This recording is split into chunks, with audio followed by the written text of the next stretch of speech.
How to turn off battery percentage on iPhone. To get started, first of all go ahead and open up the Settings application on your phone. Once you're here, scroll down and tap on Battery. You will then be taken to the Battery Settings page. On this page, you can view your battery percentage, battery health, and manage other battery settings as well. You can also view the battery usage by app below.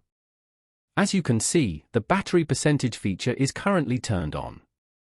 This allows your phone's battery percentage to be displayed over the battery icon at the top right corner of your screen. Now, go to the top and turn off the battery percentage feature.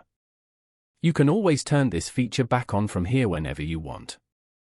Following these steps, you can easily turn off battery percentage on iPhone. Thank you for watching.